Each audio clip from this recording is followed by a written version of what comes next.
In 1929, an archaeologist in Istanbul made a discovery that shouldn't have been possible. Buried in the archives of the Topkapi Palace was a map drawn on gazelle skin, dated 1513. It was the work of an Ottoman admiral named Piri Reis. At first glance, it looked like a normal chart of the Atlantic Ocean, but when historians studied it closer, they realized something extraordinary. This map seemed to show the coastline of Antarctica, centuries before it was officially discovered. A forgotten admiral, Piri Reis, wasn't a myth. He was a real man, a sailor, a cartographer, and an officer in the mighty Ottoman navy. Born in Gallipoli around 1465, he grew up during an age when Europe was racing to explore the unknown world. He sailed with his uncle, the famous privateer Kemal Reis, across the Mediterranean, raiding, trading, and collecting knowledge from every port. By the early 1500s, Piri Reis began gathering maps, old and new, from sailors, merchants, and travelers. He compiled them into a single grand chart, his world map of 1513. In his own notes on the map, Piri Reis claimed he used 20 different source maps, including charts from ancient times, even one said to have come from the age of Alexander the Great. The map that shouldn't exist. The surviving fragment, but the only part we have, shows the western coasts of Europe and Africa and the eastern shores of South America. So far, so normal.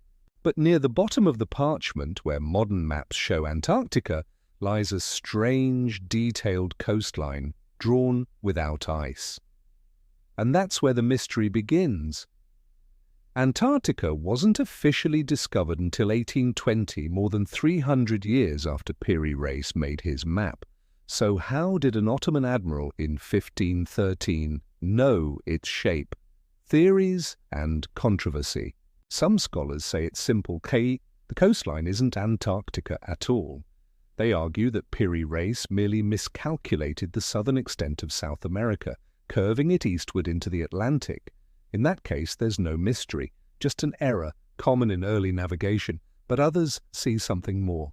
When compared to modern seismic maps of Antarctica, subglacial coast, the land beneath the ice, parts of Piri Reis' map appear strikingly similar to Queen Maud Land, an area buried under nearly 2 kilometers of ice. How could that be? Some suggest he drew from ancient source maps dating back to a time before Antarctica froze, perhaps tens of thousands of years ago. That idea inspired generations of fringe historians like Charles Hapgood, who argued that Piri Reis inherited knowledge from an advanced prehistoric civilization, a culture capable of global navigation long before known history. Even Albert Einstein commented on Hapgood's work, calling it interesting and worthy of consideration. But mainstream historians remain skeptical. No credible evidence links Piri Reis's map to a lost civilization, and the supposed accuracy could simply be coincidence. Inside the mind of Piri Reis. In truth, Piri Reis was less a prophet of lost ages and more a brilliant compiler. He blended Portuguese, Arabic, and ancient Greek sources, a mix of knowledge from the Old World and the New. His map includes Brazilian rivers, Caribbean islands, and even notes describing Columbus's voyages, some of the earliest references in Islamic world records. In his commentary, Piri Reis mentions using the map of Columbus, which may have been one of the few copies of the original chart drawn by Christopher Columbus himself.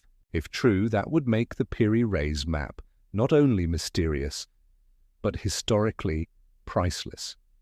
The fall of an explorer. For all his genius, Piri Reis's story ended in tragedy. After decades serving the empire, he became admiral of the fleet, commanding Ottoman forces in the Red Sea and the Persian Gulf. But in 1553, during a failed campaign, he was accused of abandoning his post and executed in Cairo at the age of 90. His map lay forgotten for nearly 400 years, until that day in 1929, when scholars rediscovered it and sparked one of the greatest historical debates of the century. What does it really mean?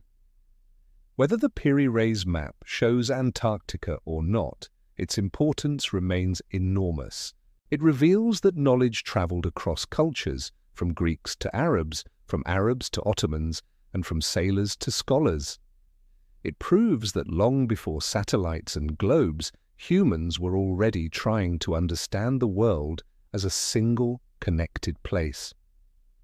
And it reminds us that history is not linear. It's a web of discoveries, losses, and rediscoveries. Sometimes what seems impossible today may simply be something we've forgotten. The map that shouldn't exist may never reveal all its secret. But it still whispers one timeless truth. The world has always been larger and older than we imagine.